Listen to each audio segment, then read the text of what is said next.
The book of Zakat. And we have a lot to cover today. I'm not quite sure if we will be able to cover all of it or not, but we will try. So we will talk a little bit about the meaning of Zakat, and then we will talk mainly today about the conditions of obligation. When is Zakat obligatory? You want to pay attention to this because everything afterwards is built on today's talk. What is zakatable and what is not? When do I need to pay zakat on whichever assets or not? All of this will be discussed today. So today is very important, very consequential to everything we will discuss from here on. So the Kitab al-Zakat, the book of Zakat, we said he calls certain chapters books or certain segments of the book. He calls them books because it's one book. It's one book, Islamic law. It's the book on Islamic law. That's one book. But then he divides that one book into books because they figured that if we can't really call the chapter of Zakat because it's not really just a chapter. It's much bigger than this. It's a segment of the book that is much bigger than this. He calls it Kitab al-Zakah. And then he will divide. Sometimes books are further divided into chapters and sometimes they're not. But anyway, most of the time books will be divided into chapters. So, and inshallah, it may take us 3 months to finish Kitab al-Zakah. Afterwards, we'll start al-Buyu', financial transactions.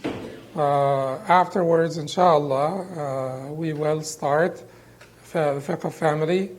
And afterwards, inshallah, we will start the Fiqh of judiciary, witnesses, criminal laws, or penal laws, and court procedures and all of that stuff, and jihad, and all of those issues that are particularly interesting. So, Kitab al-Zakah. What does Zakah mean? Where does the word Zakah come from? It comes from 3 different meanings. One is nama or ziyada, which means increase. So, yazku zara means the zara grows, the plants grew or the plants grow. So, zakat al-zara nama'uhu, so it means growth. And it also means purification. يَتْلُو عَلَيْهِمُ الْكِتَابَ وَالْحِكْمَةَ وَيُزَكِّيهِمْ.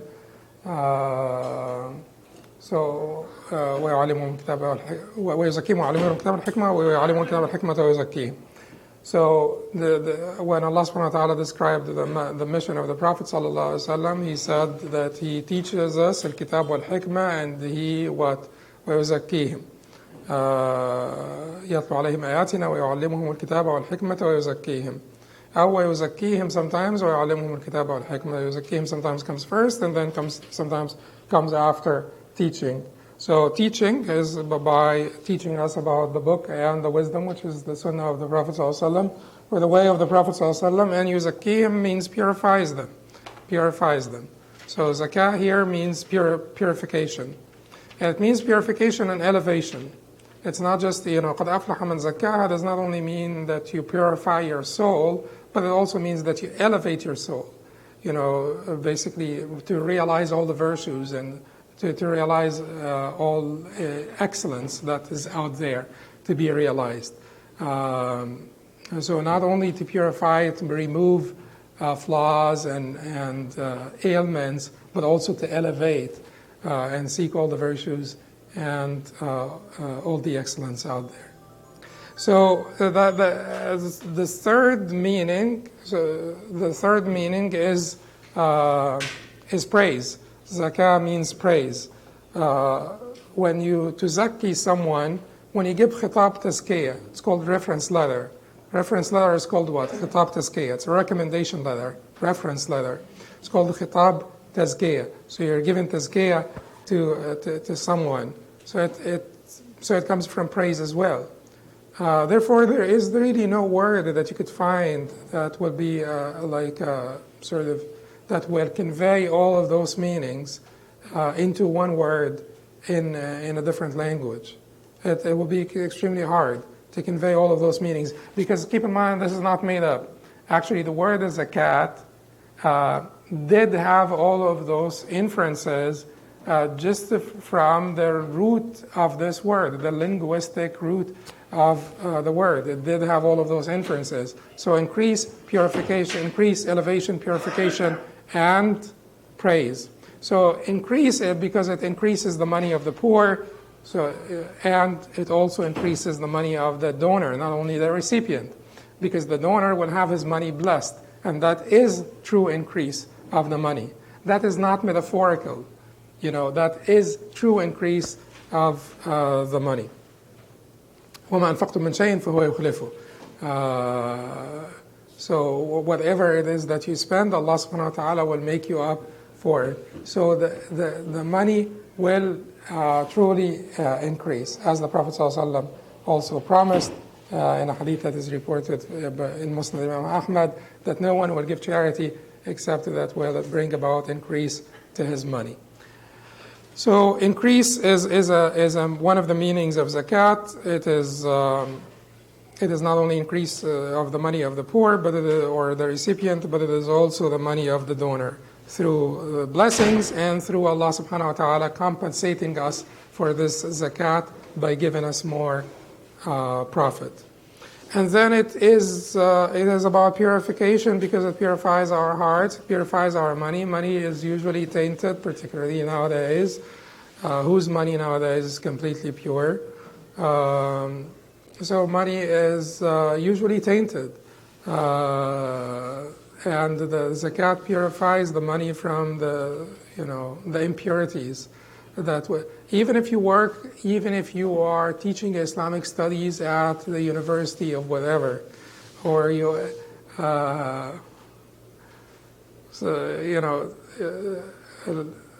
al-Jawzi in Sayyid al-Khatir said that there is nothing better for the scholar than collecting money.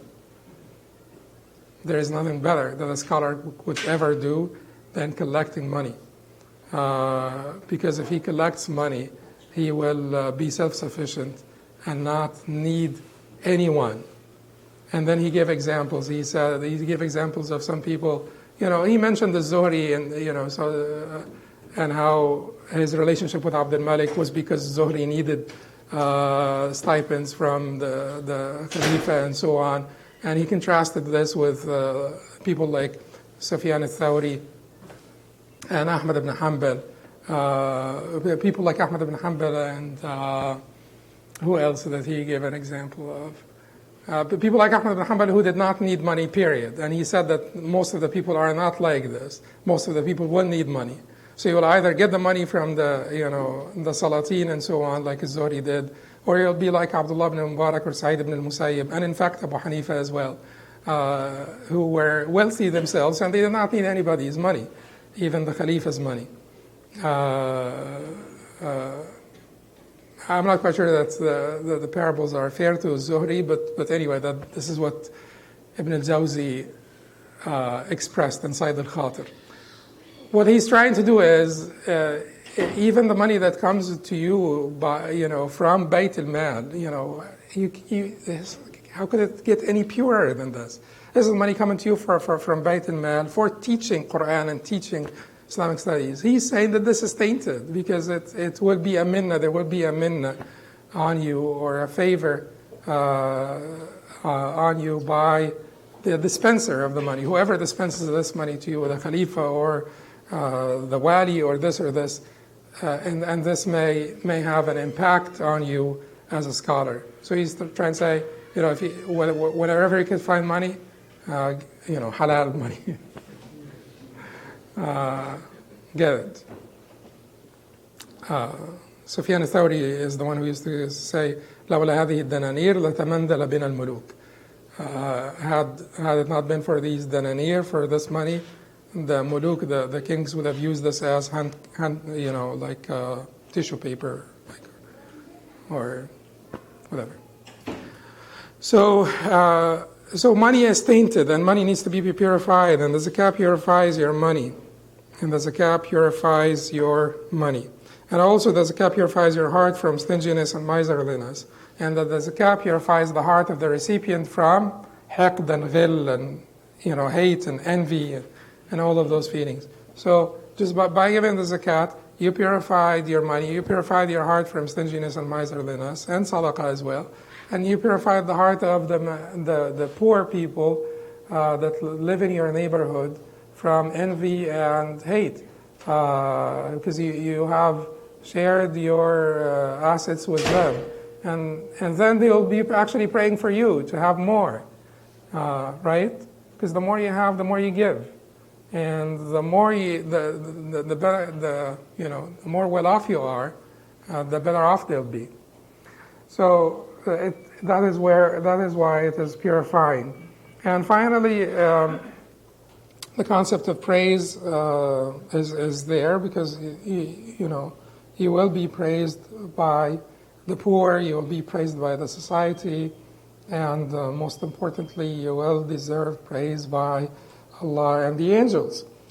So here are three different meanings in zakat. It is increase, purification, and praise. The word Sadaqa, where does the word Sadaqa come from? First of all, the word Sadaqa and Zakah, they are synonymous in the Quran and the Sunnah. They're not any different. They are the same thing. In the Quran and the Sunnah, they're used interchangeably in the revelation. But we Muslims, for simplicity, it's not like we did a bad thing. We just, for simplicity and to sort things out, we started to use Sadaqa for voluntary, non-compulsory, non-mandatory charity. But in the Quran, إنما الصدقات للفقراء والمساكين والعاملين عليها والمؤلفة قلوبهم في الرقاب والغارمين في سبيل الله وابن السبيل. This is squarely about zakat, squarely about the obligatory charity, not the non-obligatory charity. But we have, for convenience and for simplicity, we have used Sadaqa to refer to non-obligatory charity, and we have used zakat to refer to obligatory charity. The word Sadaqa comes from Sidq, and Sidq means trueness or truthfulness, because Sadaqa is a burhan, is Sadaqa burhan, the Prophet ﷺ said it. Sadaqa is a proof. It's a proof of the truthfulness of your faith. Because now, do you really believe in Allah and the hereafter? Everybody knows how dear our money is to us. And if you believe in Allah and the hereafter, you sacrifice that which is dear to you for Allah subhanahu wa ta'ala and for the reward in the hereafter. The more you believe in Allah and the hereafter, the more sacrificial you become of this money that is dear to you. So that is zakat and sadaqah. That's the meaning of zakat and sadaqah. Then the Shaykh, Imam Ibn Qudamah rahimahullah ta'ala, who died in the year 620 after Hijrah, said in his book Umdat al-Fiqh, وهي واجبة على كل مسلم حر ملك نصابا ملكا تاما. Zakat must be paid by every Muslim, حر, free Muslim, who has complete ownership of the nisab.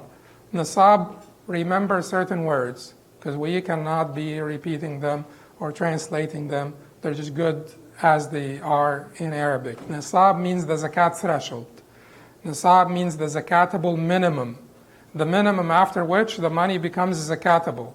If you have little money, if you have less than 5 camels, if you have less than 20 dinars of gold, which is 85 grams of gold, if you have less than 595 grams of silver, if you have less than this, less than that, you're not rich enough to be required to pay zakat. Your money did not reach the nisab, did not reach the cutoff, the limit, the threshold, the zakatable minimum. That is what nisab is. This sentence, you can actually write a book on this sentence. This one sentence by Ibn Qudamah, وهي واجبة على كل مسلم حر ملك نصابا ملكا تاما. Zakat must be paid or obligatory on every free Muslim who has complete ownership of nisab. That's it. This, you can write like a 500-page book on this. Who's required now to pay zakat? The conditions of obligation.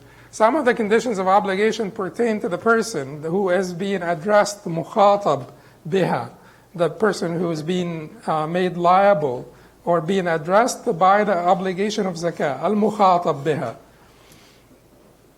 And there are certain things that we will mention about al-mukhatab biha. He mentioned here that it is obligatory in every free Muslim.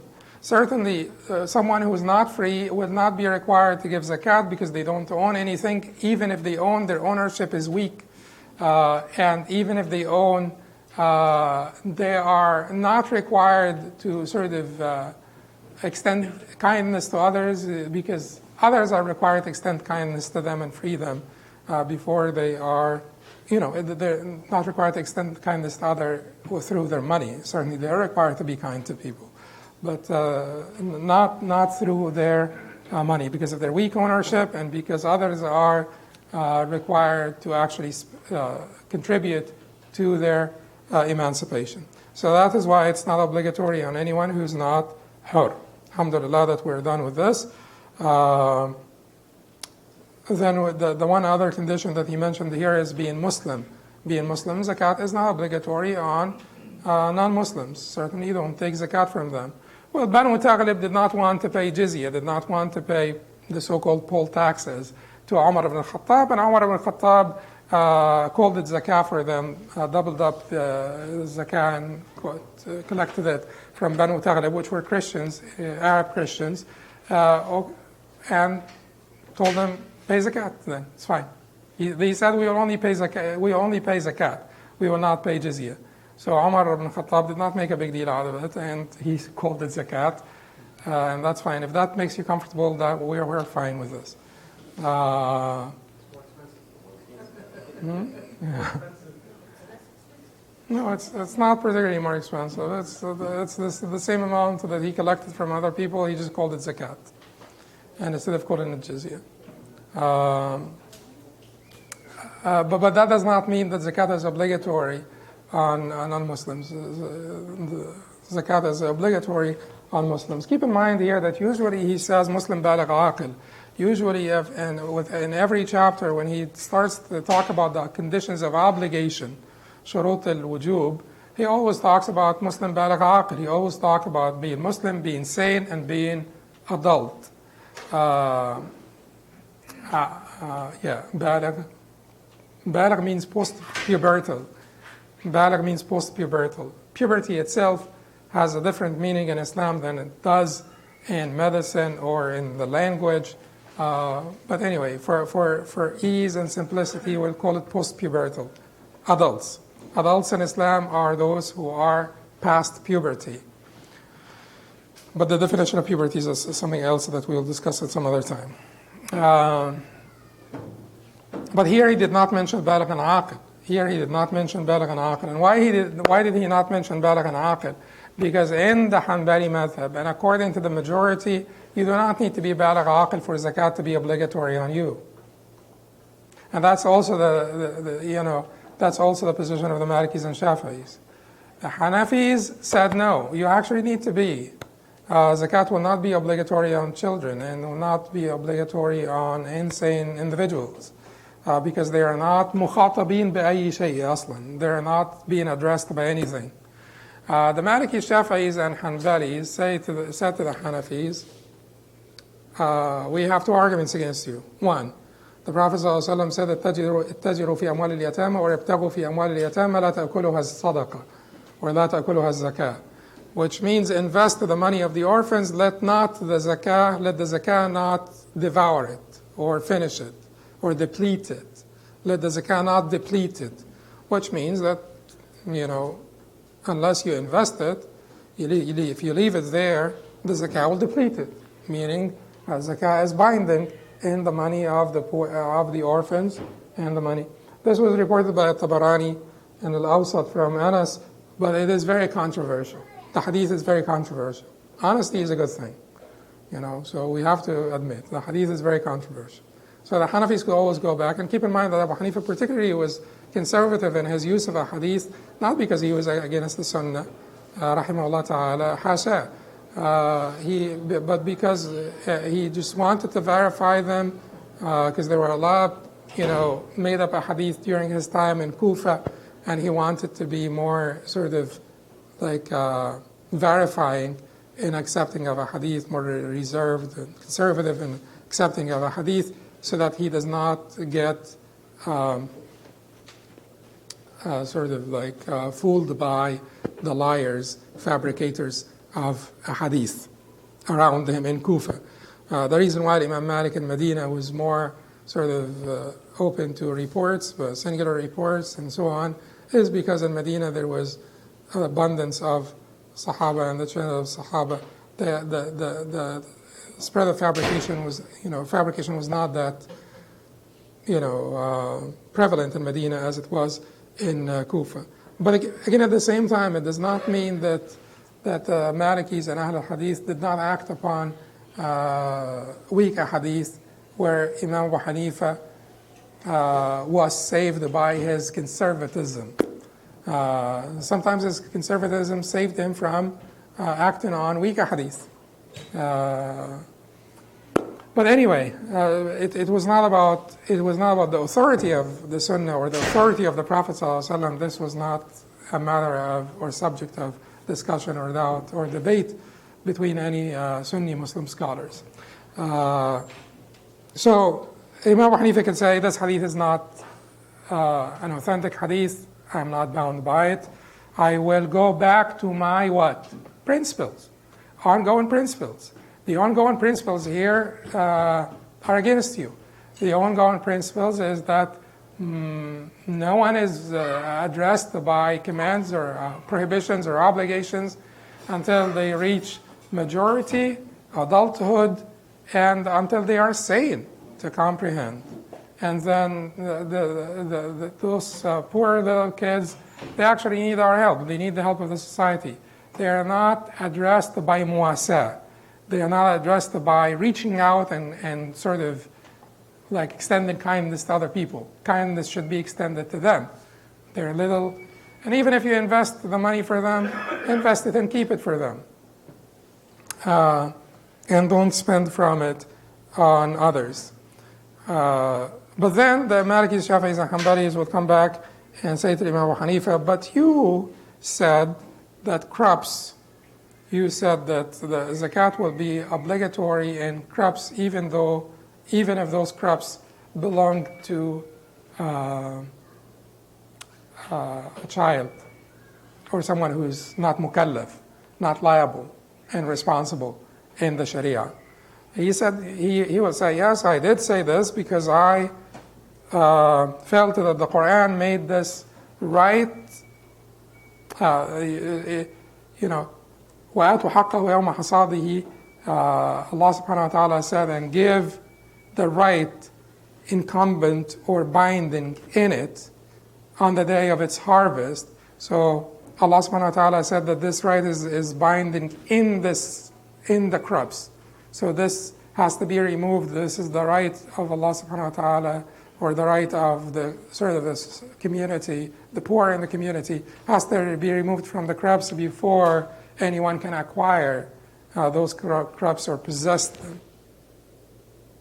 Now the Malikis and Shafi'is and Hanbalis will say, well, consider this to be applicable also in all other forms of money.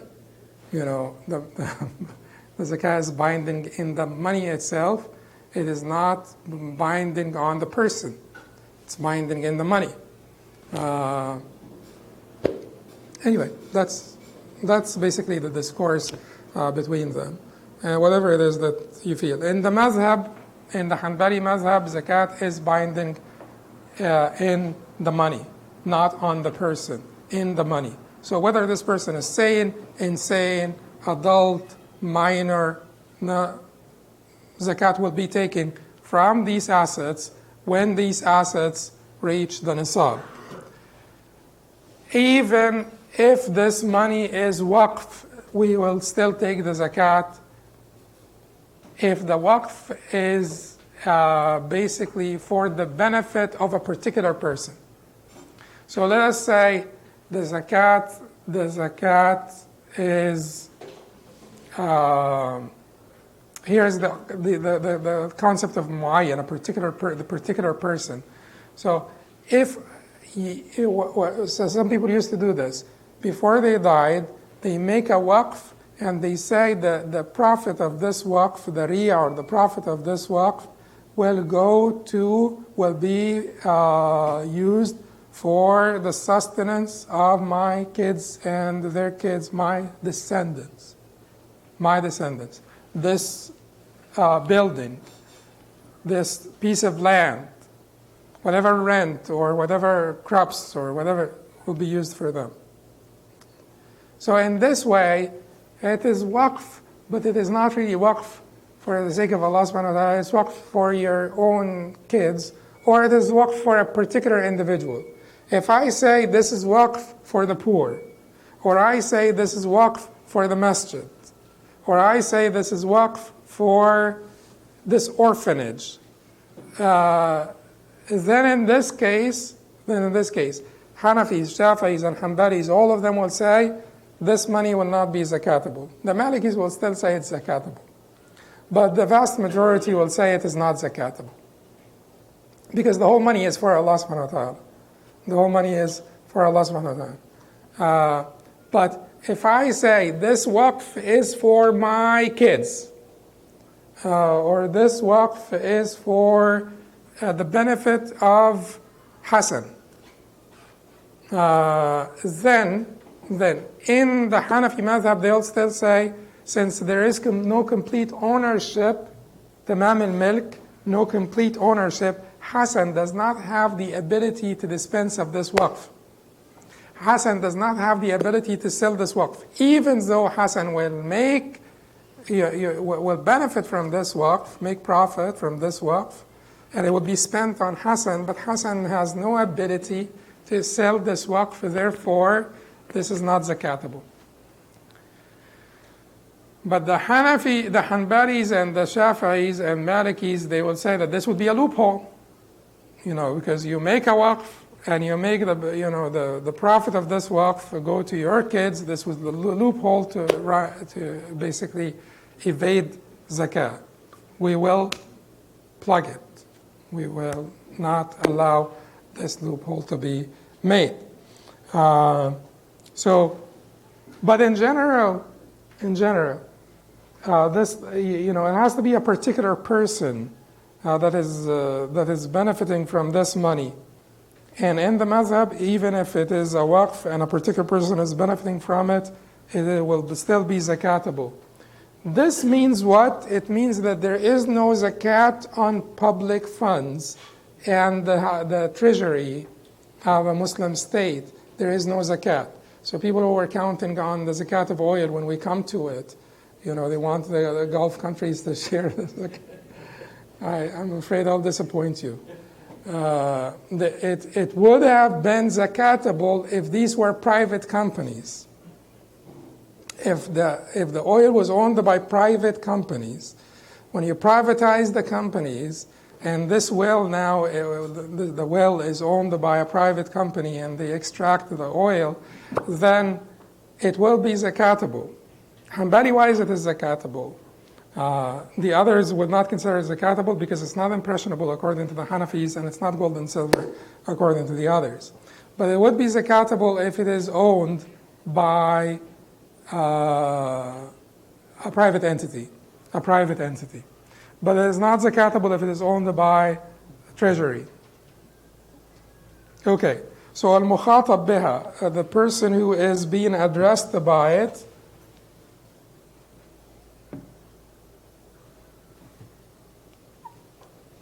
we're done with this, right? The person has to be an entity, a person, or persons. It's not a public fund, and it is not waqf on a public fund, or sort of waqf fi sabilillah. And whether or not this person is a mukallaf, it doesn't matter because the zakah is binding in the money in the madhab, not on the person. It will matter to whom? Imam Abu Hanifa rahimahullah. It will not matter to the majority. The majority will say, we don't care if this person is a mukallaf or not, he's being addressed. This money that is profitable, the poor in this society or this community have some entitlement to a chunk of this money. Okay, then. Guardian is being addressed in that case, yes. Absolutely, Jazakallah khairan. So certainly the poor little kid is not being addressed by the ada of the zakah, by giving out the zakat, because who would require a 2-year-old to give out their zakat? But their guardian is being addressed by the ada. The zakat is binding in the money of this 2-year-old, and the guardian is responsible for the execution. Same with the trustee then for insane? Absolutely, the guardian for the child or the insane one. Yes. Waqf is like a business. Waqf is like a business? Yeah, isn't it like a business? So one zakah at that time, the money that comes out as a profit will be zakatable, but not the actual Oh, thank you.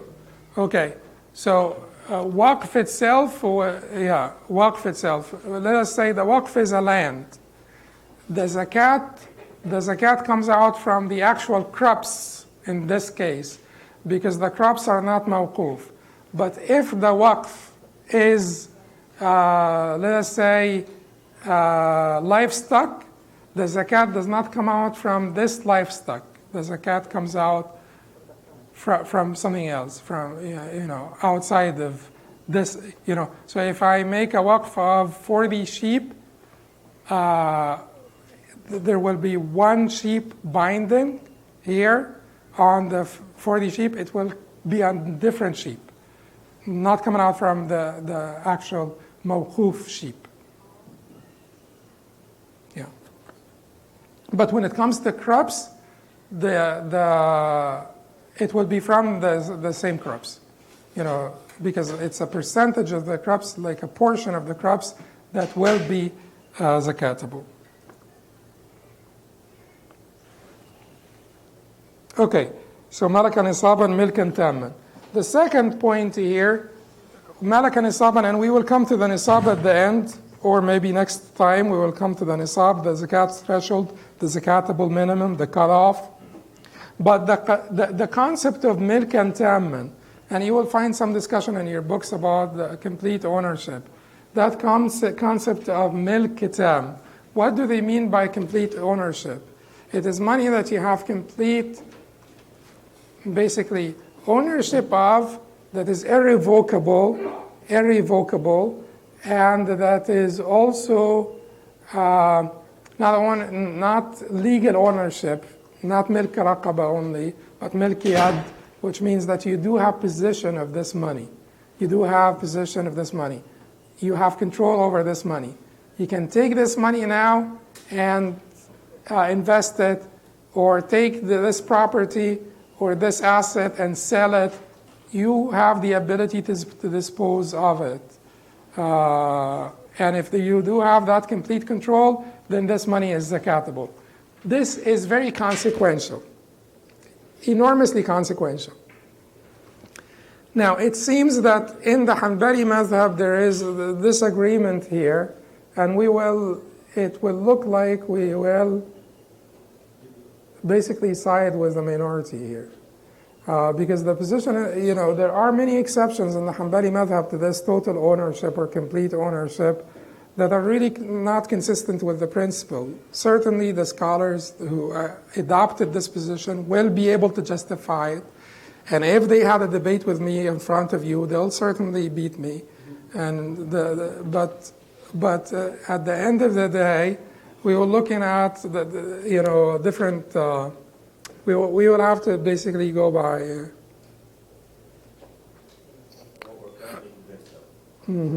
Yeah. So, for instance, they say that if the money is lost, it is zakatable. Like you had some money, you had like jewelry, or you had some money, and you lost it. You don't know where it is.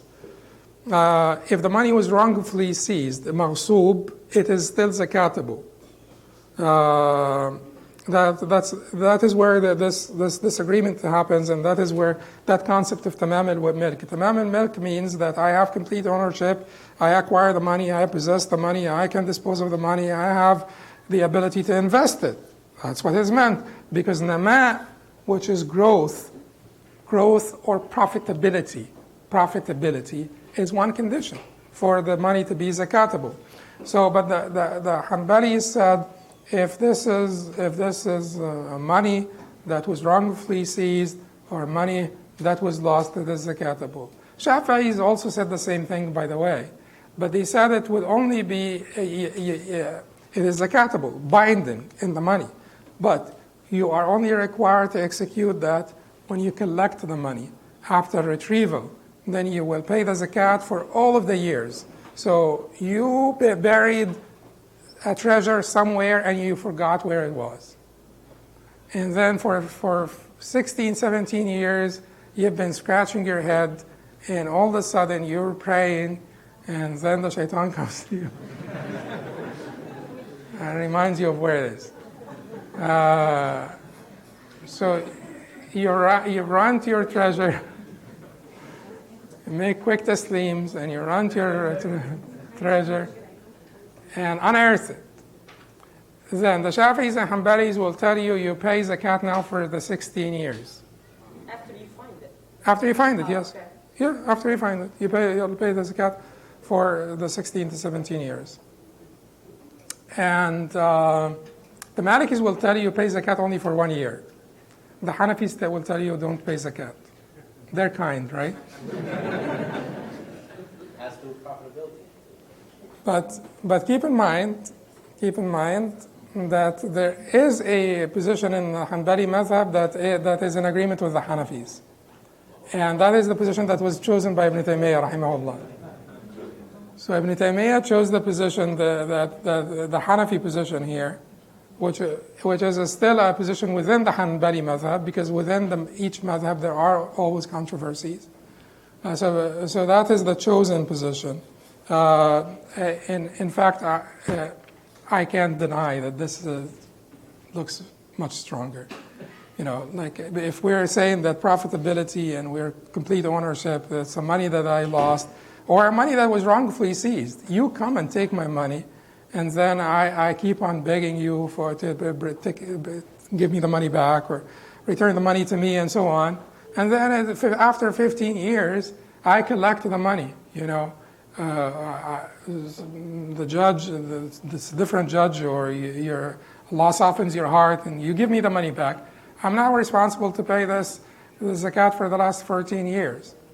But anyway, so Hanafi said you don't have to, and that's a position in the Hanbali madhab chosen by Ibn Taymiyyah.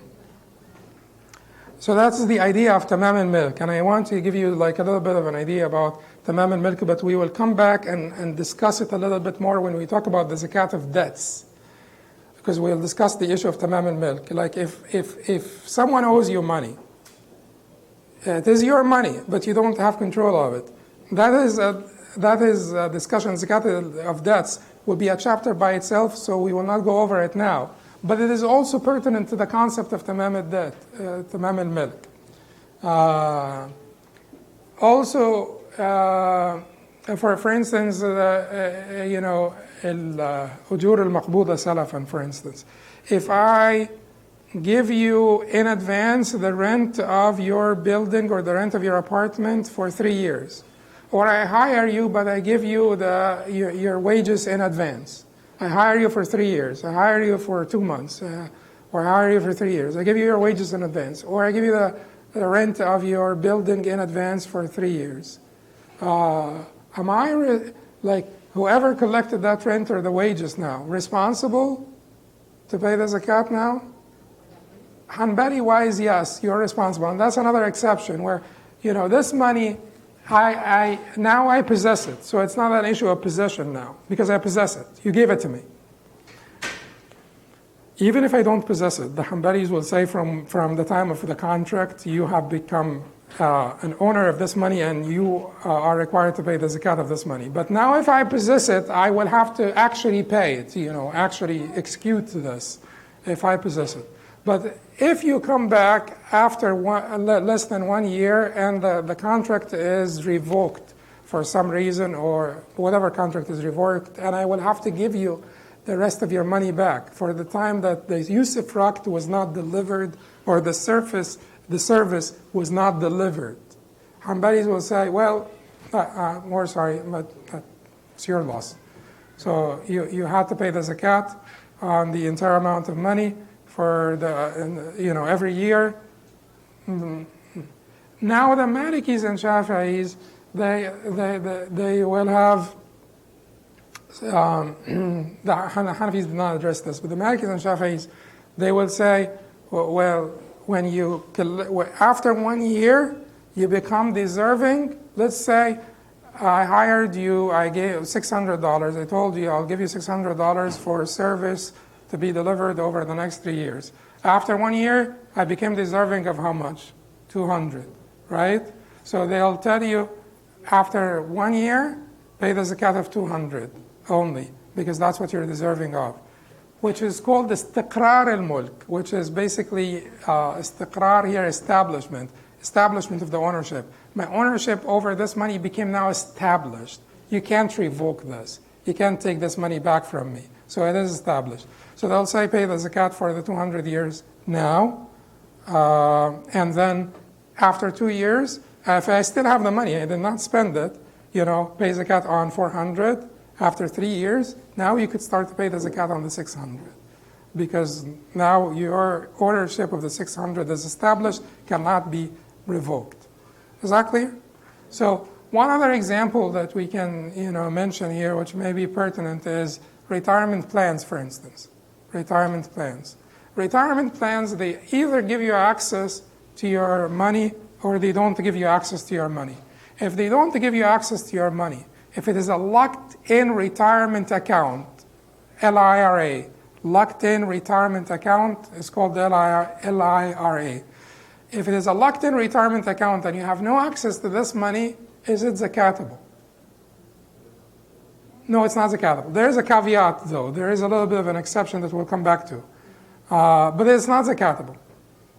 It's not zakatable. Why? Because I don't have control over this money. I can't dispose of this money. I can't use it for, so it's not zakatable. But if this retirement plan is you have access to this retirement plan, contingent upon the payment of some deferred taxes and penalties and so on. But at the end of the day, if you want to walk away with some money, you will walk away with some money. Is this zakatable? Which part is zakatable? The part that you will walk away with. So if I have in my retirement plan $100,000, and I will, let's say on my zakat due date, I tell them, how much can I walk away with today? And they tell you 60. Then 60 is zakatable. $60,000 are zakatable. We will address this when we come to the zakat of stocks, because likely your retirement plan, likely your assets are invested in mutual funds and so on, stocks, and the zakat of the stocks is a little bit different from the zakat of cash, as we will talk about later. But anyway, that is the portion that is zakatable of your retirement plan. What if you lock in your investment in a long-term account? So you lock in your investment. Like you go and put your money, deposit your money in a locked-in long-term account. Like you do this back in home in the Middle East and Egypt and stuff. You lock in the money for 10 years until your kid is 18 years, or you lock in your money for 5 years. You can't really withdraw it for 5 years. Then the Fiqh Academy, International Islamic Fiqh Academy of the OIC, Organization of Islamic Cooperation, said that in this case, In this case, it is still zakatable, even though it's locked in. Why? Because you voluntarily locked it in. Because keep in mind, one thing that the fuqaha think of is not simply your relationship with God as like a private sort of operator here, but as a member of society. And they would not allow certain crooked members of the society to create loopholes in the law and, evade zakat this way. So if we tell people that as long as the money is locked in, it's not zakatable, everybody will just, lock in their investment. But that will not work. So complete ownership.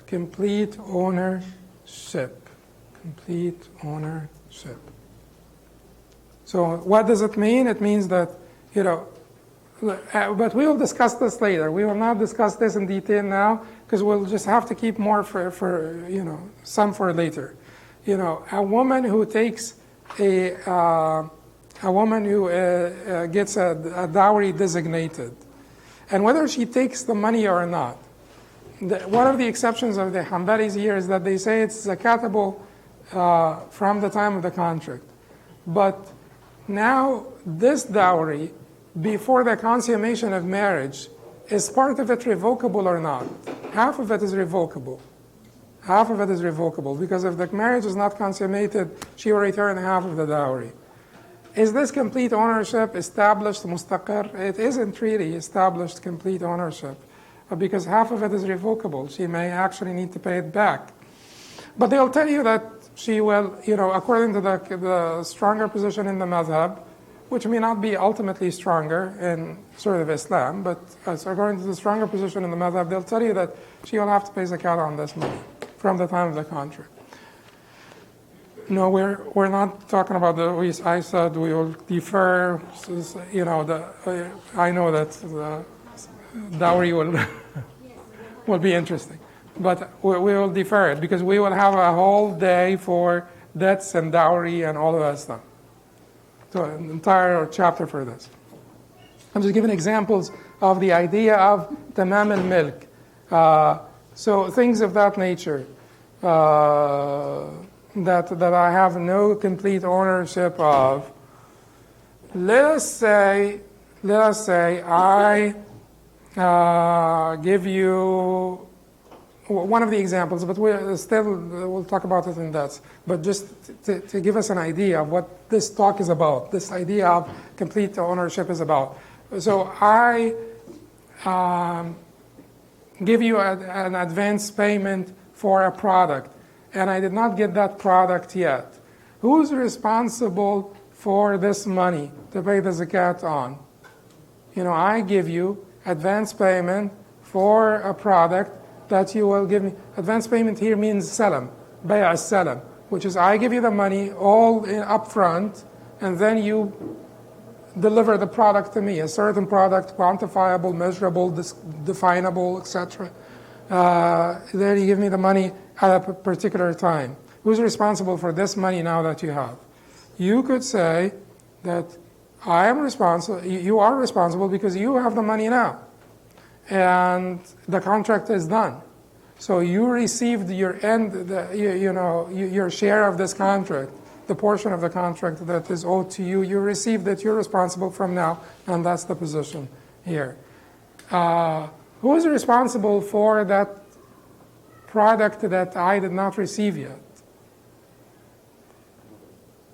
Nobody, unless this product is gold or silver, or this product is meant to be trade goods. Like you gave me $200 for certain, yeah. How could it be gold or silver? Don't they have to get them together? No, because if gold and silver can be basically traded in a salam contract and be the deferred payment in a salam contract, if the price was not gold or silver. So I give you like 2 tons of cotton now in exchange for a certain amount of gold later. That is still possible in a Salam contract. So now, if this will be gold or silver, or this will be trade goods, it's getting a little murky, right? But I just wanted to simplify it. It didn't work, right? Not when you turn the gold into I wanted to simplify the concept of tamam al-milk. You have to have complete ownership of this money.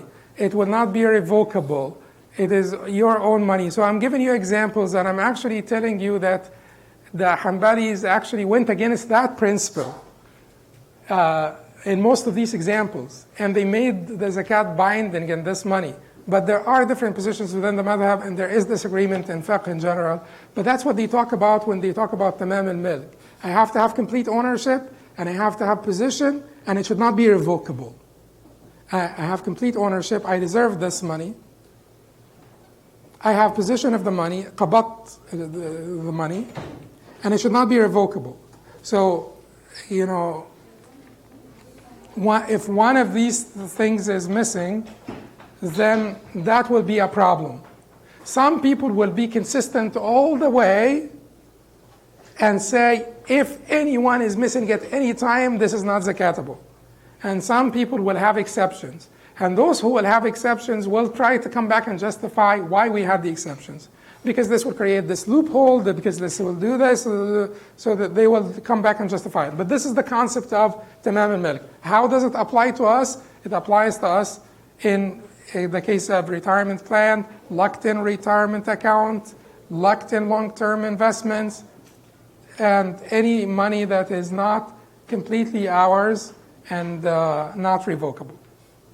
Is this like a disambiguation or? I just have an example. What is a security deposit account like that? Security deposit. Ahsan Allah ilayki. That's another example. So security deposit. If you have no access to this security deposit, that will be one of the examples. Like you don't have control. Should I give the zakat on that security deposit? It is not even known whether you will be able to collect all the security deposits or not. You have no control over it. You can't use it to invest it. It is not NAMI. It's not profitable money. It's not money that I can invest. So that would be an example, that I don't have complete ownership of the security deposit, even though it is my money that is held by the landlord or that is held by this or that. Tamam al-milk. We're done with tamam al-milk. Okay, let's just finish one more thing because next time we'll have too much to cover. Tamam al-milk is milk tam مستقر غير عرضة للفسخ. What about the Hajj fund? You have tamam al-milk. Whatever it is, whatever money that you set aside for anything, you have tamam al-milk. But you're setting aside for something. You have tamam al-milk of this money because you could. What if someone says, this money is nadr, I vow to spend this money in the way of Allah subhanahu wa ta'ala on Ramadan 2nd. And your zakat due date is in Shawwal, is in Rajab or Sha'ban or something. Your zakat due date comes before Ramadan 2nd. This is money that you vowed to spend. You vowed to spend in the path of Allah subhanahu wa ta'ala, fi sabilillah. Okay? You will have to pay zakat on this money because it is still in your ownership. What if it is money that you vowed to spend in sabilillah, but you did not say on Ramadan 2nd? It's not zakatable. Because you did not designate a time when you have to spend it. Once you vowed to spend this money fi sabilillah, once you vowed to spend anything fi sabilillah, that is not yours anymore. but you vowed to spend it on Ramadan 2nd, and your zakat due date came before that, it's zakatable. How do you get out of this? When you pay the zakat, intend that this is basically execution of part, an advanced execution of part of the vow, so that it does not be a double sort of liability. Okay. And then the Sheikh said, وَلَا زَكَاةَ فِي مَالٍ حَتَّى يَحُولَ عَلَيْهِ الْحَوْلِ إِلَّا الْخَارِجَ مِنَ الْأَرْضِ ونماء النصاب من النتاج والربح فإن حولهما حول أصلهما. Passing of a hawl. There is no zakat on property until an entire hawl, Islamic lunar year, has passed, except for that which comes from the land, the growth, except for that which comes from the land. So let's finish that sentence first. So hawl is a requirement, whether it is cash, whether it's trade goods, whether it is livestock. Hawl is a requirement for all of those. When is hawl another requirement? Whatever comes out from the land. What do they mean by whatever comes out from the land? Three things: crops, treasure troves, and mined metals. What comes out from the land? Crops, treasure troves, mined metals. When does the zakat become binding on them? Immediately. Immediately. Okay.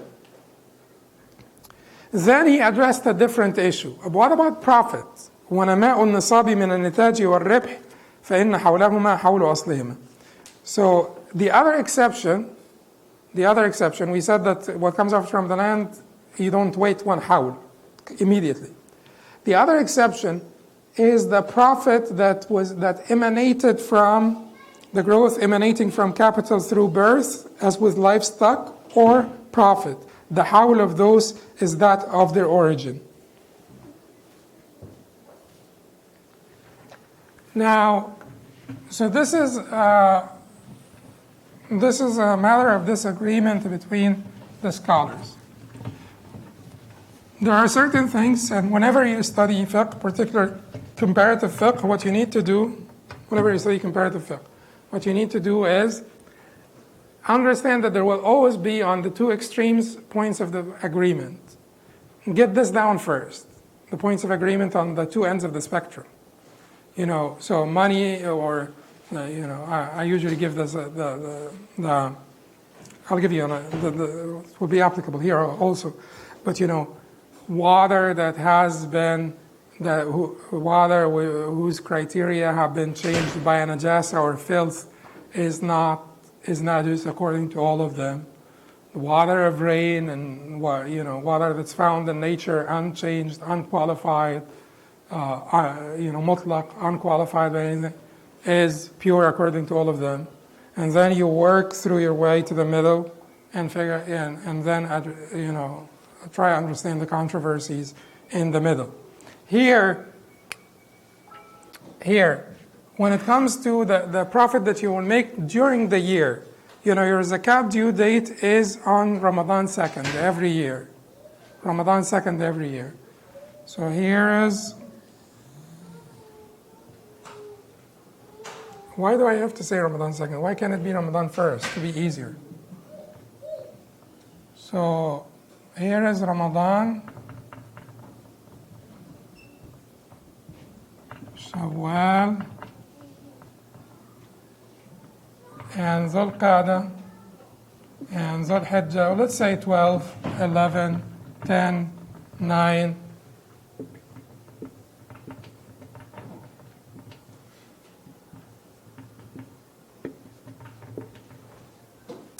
And basically 9/1 is your zakat due date.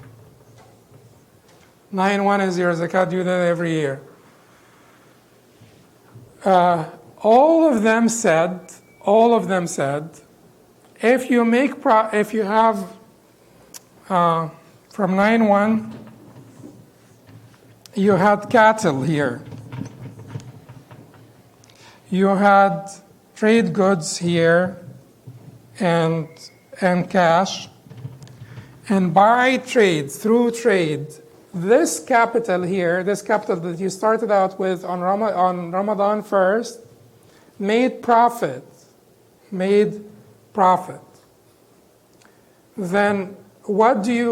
how much zakat do you pay? How much is zakatable now? The capital, only the capital plus the profit, or the capital plus some of the profit? Capital plus the profit, by agreement. No one is disagreeing here. No one is disagreeing here, right? Okay. Now, let us say that you have cows, that, enough cows to pay zakat, and then you earned or you inherited gold or silver or cash. You inherited cash here. So you have cows, or you have cash and you inherited cows, whatever. But you have one type, and then at one point you inherited a different type of zakatable wealth. What is zakatable here? The cows and the cash, or the cows only? Cows and cash? No, but the cash, it's not been 1 year yet for the cash. So because the cash came here, this is 9-1 here. The cash came here in this point. It will be the cows only. No disagreement here. They don't disagree here. Why? Because here on one end, this profit actually emanated from the capital that you had. It came out of the capital through birth, as in livestock, or profit, as in trade goods and stuff. This example here, there are two different types of wealth. We're talking about, cows and cash. Or not even this, cows and sheep. Two different types of wealth. What if you had cows here,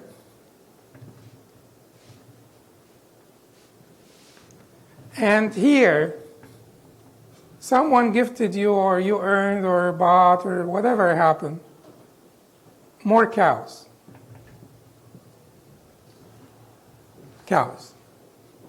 They did not emanate from this. They did not come from those cows. You have like you sell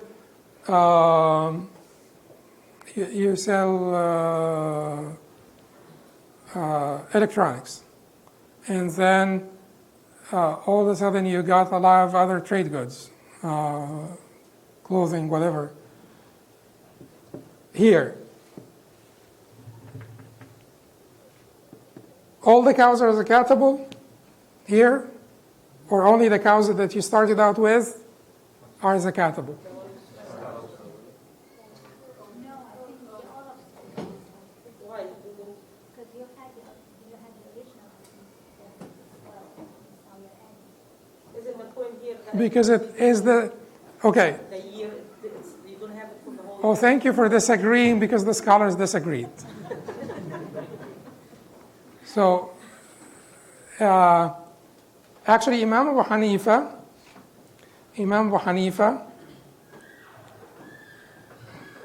said that everything will be zakatable here. Imam Shafi'i and Ahmad said only the cows that you started out with will be zakatable. Imam Malik sided with Imam Abu Hanifa when it comes to livestock, and sided with the others when it comes to everything else. But anyway, for simplicity, just remember the two ends of this. Imam Abu Hanifa said all the cows are zakatable. Imam Shafi'i and Ahmad said only the cows that you started out with will be zakatable. How is this applicable to us? Because we are mostly employees, or even if we are traders or anything, but we earn our money in increments, in small increments. So according to Imam Abu Hanifa, don't worry about the increments. On the day, on your zakat due date,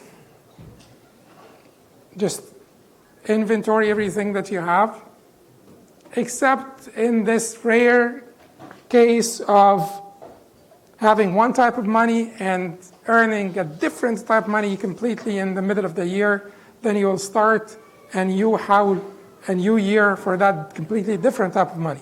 But if we're talking about the same type of money, we're talking about cash. Cash and gold and silver, they all come together in the same pot. You put them in the same pot. If we're talking about this, then Imam Abu Hanifa said, don't worry, come on your ZDD, zakat due date, and figure out how much you have and pay zakat on everything. Imam Shafi'i will say, no, every increment that you earned that did not emanate from, was not a profit of, the capital that you had at the outset or the beginning, will have its own year, will have to have its own year. So Imam Shafi'i stuck to principle here, that every amount of zakat, new amount, and that's Imam Shafi'i and Imam Ahmad. They stuck to principle, that every amount of money that you owe, that you earn, will have to have its own year. Because within that year, there would be opportunity for growth, nama, investment. But if you earn some money on Sha'ban 30th, for instance, and we ask you to pay the zakat of this money on Ramadan 1st, that will be unfair to you. That's what Imam Shafi'i and Imam Ahmad are saying. But Imam Abu Hanifa's position, for the majority of us, will be easier and more practical, because it will be extremely burdensome and laborious to figure out like a different zakat due date for every increment of money that you earn. So using Imam Abu Hanifa's position will be safer and more practical and easier for most of us, because we earn our money in small, or we earn our wealth in small increments. The only difference here will be, I gave you this example before. You know, in Egypt, they always talked about when your uncle in Brazil dies and you inherit a lot of money and stuff like that. So your uncle in Brazil died, and you just inherited like $2 million on the last day of Sha'ban here. And your zakat due date is 9/1. So you have never owned more than $4,000. But $4,000 is nisab, so you're required to pay zakah on 9/1, and you earn $2 million now on Sha'ban 30th. Well, according to Imam Abu Hanifa, what do? You pay zakat on 2 million and 4,000. According to Imam Shafi'i and Imam Ahmad, what do? You pay zakat only on 4,000. And for the 2 million, the zakat will be due on them when? Sha'ban 30th. In this case, I would tell you, if you want to simplify your life, on Sha'ban 30th next year, pay the zakat not only on the 2 million, but also the 4,000, so that you only have one zakat due date, because you could pay it in advance instead of paying it later. And by this, we will have come to the end. We have not been successful at finishing with the whole chapter, but inshallah we will take 5 minutes off, and then we'll have questions and answers.